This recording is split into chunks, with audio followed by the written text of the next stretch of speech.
हनुमान जी को कोई परास्त क्यों नहीं कर पाता था? दो कारण थे, चरित्र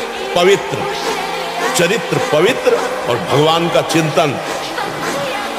हाहाकार मचा दिया, ऐसे जैसे उल्टा नहीं लगाया जाता है, ऐसे ऐसे पकड़ के राक्षसों को मसल देते। एक घूसे में हजारों को बाल ब्रह्मचारी और भगवान की शक्ति से संपन्न। बाल्यावस्था का वीरपात बिल्कुल जीवन को नष्ट कर देता है। और यहाँ बच्चे खिलवाड़ में 2-2, 3-3 बार रोज, अब क्या होगा उनका? हड्डियों तक की सामर्थ्य नष्ट हो जाएगी। कुछ दिनों बाद देखना बंद हो जाएगा, ऐसे चौंधियाने लगोगे, खड़े होने में चक्कर आएगा, कमर दर्द करेगा, पैरों में टूटन बनी रहेगी, दिमाग में टेंशन बनी रहेगी, पढ़ोगे तो कुछ याद नहीं रहेगा, स्मृति नष्ट होने लगेगी, एक नास्तिकता छा जाएगी। जहां लग रहा है कि यहाँ गिर सकते हैं वहां संयोग ही न बैठने दें, दूरी बना के रखे। पक्का समझो, कभी ऐसा संयोग बन रहा हो, भाग पड़ो कमजोर बन के, बलवान बन के, वहां बैठना नहीं। बैठ गए तो गए, देर नहीं लगती, बहुत बलवान है। और अगर कमजोर बन के भाग गए तो बच गए। इसमें भागना ही है, उससे लड़ नहीं सकता कोई। हस्त क्रिया से संपूर्ण शरीर ढीला, फीका, दुर्बल, कमजोर और रोगों का प्रादुर्भाव होने लगता है। मुख की कांति हीनता बढ़ती चली जाती है। मुख प्रसन्न तन तेज विराजा, कीन से रामचंद्र करता है। या चेहरा देखो, वैसा लगता है जैसे सब उड़ गए, कुछ नहीं रहे, बस केवल सजावट रह गई। पवित्रता, जितेंद्रियता, बल, अध्यात्म चिंतन कुछ नहीं, शून्य। बस वही वर्तमान भोगों का चिंतन, कैसे भोगूं, भोगे हुए भोगों का चिंतन बस। किसी अंग का जब हम बार बार उसका प्रयोग तो उसका स्वभाव बन जाता है। जैसे हम हाथ है, आज हम दंड बैठक लगावे तो दर्द होगा, लेकिन हम रोज लगावे तो उसका अभ्यास हो जाएगा। तो अब उसका अभ्यास बन गया धातु क्षीण करने का। अब आप ना भी कोई चेष्टा करें तो भी वो क्षीण हो जाएगी, उसका अभ्यास बन गया।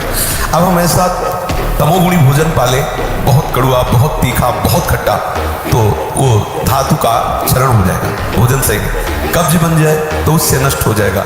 गलत चिंतन हो जाए, जैसे स्वप्न में गलत चिंतन हुआ तो जागृत में उसका परिणाम मिलता है। कई तरह के ऐसे दोष हैं जिनमें हम इन दोषों से अपने आप को नहीं बचा पाते।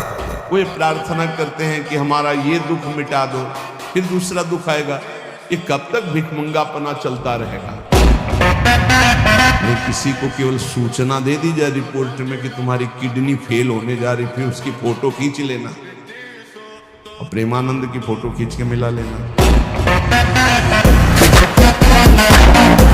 फिर प्रार्थना करता हूं सब उपासक उपासिकाओं से, यदि आप आज्ञा पर ध्यान नहीं देते तो माया तुम पर ध्यान रख देगी, और उसके ध्यान रखने का मतलब है बैठे बैठे जलोगे जैसे अंगार पर जला जाता है। ये जो दुर्वासना के नाश की कृपा है, ये आपकी दिनचर्या है, ये सैकड़ों दुर्वासनाओं को भस्म कर देगी। इसको खिलवाड़ न समझो। प्रभु का प्रिय, गुरु का प्रिय वही होता है जो दिनचर्या में मिनट भर विलंब नहीं करता। बड़े बड़े सिद्ध महापुरुष इसी से दिनचर्या से 12 वर्ष एक दिनचर्या कर लीजिए, आप देखिए आपका क्या स्वभाव बनता है।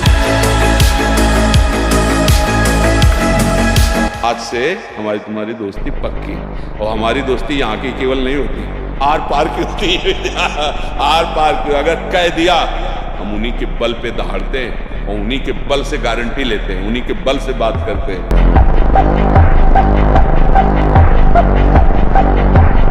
रुष्टा छड़े तो थोड़ी चीज मिली, फूल गए, थोड़ी गई, दैया दैया, ये हमारा जीवन नहीं। एक गंभीर स्वभाव बनाओ, एक उत्तम विचार बनाओ, एक उत्तम कार्यरत रहो, तुम्हें देखो अभी जीवन में चमत्कार आ जाएगा। बात समझो, ये बाहरी आशीर्वाद से कुछ नहीं होता।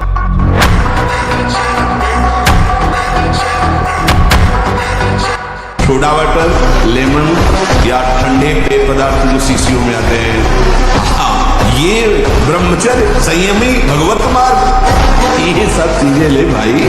आपको अमृत पान करना है, राधा नाम सुधा रसम जपी तुम बहुत सावधान। किसी भी स्त्री को नग्न देखने से तत्काल सारे पुण्य नष्ट हो जाते हैं, इसीलिए पर स्त्री गमन भारी निषेध है। ब्रह्मचर्य से रहो और पवित्र अन्न पाओ और डट के व्यायाम करो तो तुम किसी को भी परास्त कर सकते हो। मृत्यु से बढ़कर कोई खेल नहीं हो। मृत्यु तू मेरा प्रीतम है। पढ़ो विभूतियों में भगवान कह रहे सब कुछ हरण करने वालों में मैं मृत्यु हूं। जब आप आ रहे तो फिर मृत्यु भयभीत करो। इससे बड़ी कोई घटना होती है? वे कायर थोड़ी इस मार्ग में चलते हैं, सूरवीर। हम भगवान के अंश से हारने वाले नहीं हैं। ये बिल्कुल किसी भी बच्चा के मन में नहीं रहना चाहिए फेल हो गए तो क्या होगा, क्या हो गया, यही जिंदगी है, फेल हम कैसे हो जाएंगे। अगर हमसे चूक हुई है और हम फेल हो जाते हैं तो बर्दाश्त है, अगली बार हम फिर और पढ़ाई पढ़ेंगे, अगली बार हम और हिम्मत करेंगे कि अगर विद्यार्थी परास्त हो जाता है पढ़ने में तो जीवन नष्ट करने की नहीं सोचना। एक जीवन ऐसा है जो जगत में प्रकाशित हो जाएगा। भगवान के आश्रित हो, कोई व्यापार कर लो, हम एक नौकरी कर लेंगे, अपने जीवन को थोड़ी नष्ट करेंगे। हम छोटे से छोटा कार्य कर सकते हैं और भगवान हमारे साथ है तो बड़ाई उनके हाथ में, वो बड़ा करा दो। थोड़ा 10-20 वर्ष ब्रह्मचर्य रहो, फिर आप देखो कैसा आनंद आता है। कोई भी सर्दी गर्मी बरसात मान अपमान दुख सुख छू नहीं पाता। हर कष्ट को सहने की सामर्थ्य ब्रह्मचारी के अंदर होती है। आप शरीर पवित्र रख के देखो, 1 महीना झूठा मुंह मत रखना, शरीर पवित्र रखो और ब्रह्मचर्य रह के देखो। 1 महीने में आपको ऐसा लगेगा आप देवता। अपने पास ऐसे भी लोग आए हैं जो एक 24 घंटे में 7 बार धातु का चरण करते हैं। हालत ये हो गई, ना आंख में चश्मा काम कर रहा है, ना भोजन पचाने के लिए आंख काम कर रही, हर तरह से वो नष्ट होते चले जा रहे। अब ये खिलवाड़ यदि जीवन में करोगे, फिर इसके बाद आप कोई उपाय ढूंढोगे तो क्या उपाय है? आपकी 12-13 वर्ष की अवस्था है, उस अवस्था से आप ऐसा निंदनीय कार्य कर रहे हैं तो आप अपने जीवन का नाश कर रहे हैं। आज अपने माता पिता की सेवा तो करते नहीं, राष्ट्र सेवा के लिए कैसे भावना बने। सयाने हो जाते, पढ़े लिखे हो जाते, धन कमाते हैं, अब उनको लगता है माता पिता भार है, उनको छोड़ देते। प्रायः कोई बिरले ऐसे पुत्र हैं जो अपने वयोवृद्ध माता पिता की सेवा करें। हमें लगता है उनको बैठकर शिक्षा देनी चाहिए कि माता पिता की सेवा, परिवार की सेवा, समाज की सेवा, राष्ट्र की सेवा, इसी से भगवान प्रसन्न होते हैं। अगर मंदिर में पूजा करें और बूढ़े माता पिता भूखे बैठे रहे तो भगवान कोई सेवा स्वीकार करने वाले नहीं।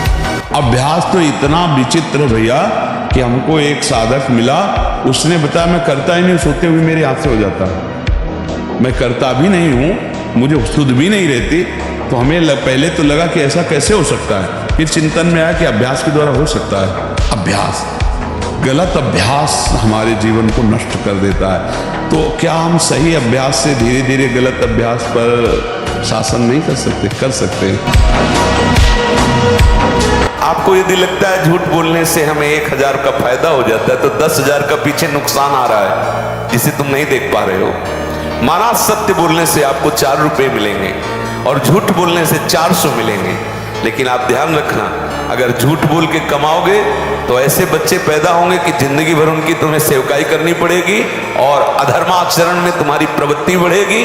जीवन भर रोग, प्रपंच, क्लेश, अशांति, इससे आप दुखी रहोगे।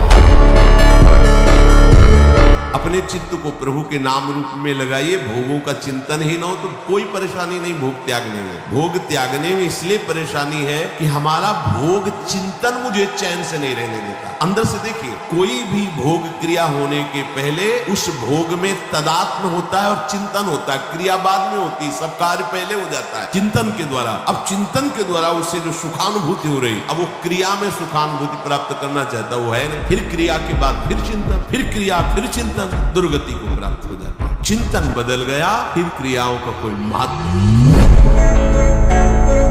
बिना सत्संग के आप इस युक्ति को नहीं जान पाए। मन से हमारी इतनी घनी दोस्ती हो गई है कि मन ने जो चाहा वो मेरी चाह है। मन चाहता क्या है? 5 ज्ञानेंद्रियों के द्वारा भोगे जाने वाले समस्त विषय। मन को यदि सुधारना है तो इससे दोस्ती हटानी पड़ेगी। आप इंद्रियां नहीं, आप मन नहीं, आप पूर्ण काम है, पर आपका ये मन आपको अधीन करके भोगों में सुख है ऐसा भ्रम करा। कुछ समझ में आए या ना आए, इतना समझ लो कि इस जन्म को अब हमें व्यर्थ नहीं जाने देना। हर श्वास में, हर सेकंड में हमें राधा राधा राधा राधा राधा राधा रटते रहना, सब ज्ञान हो जाएगा। ब्रह्मचर्य को धूल दूसरित कर रहा है, ब्रह्मचर्य का नाश कर रहा है।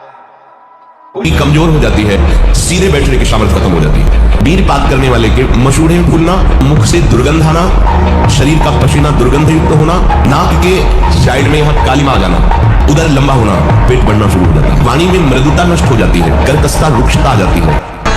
कम बोलना, कम सुनना, कम देखना, कम सोना और कम आहार करना, ये 5 पर कंट्रोल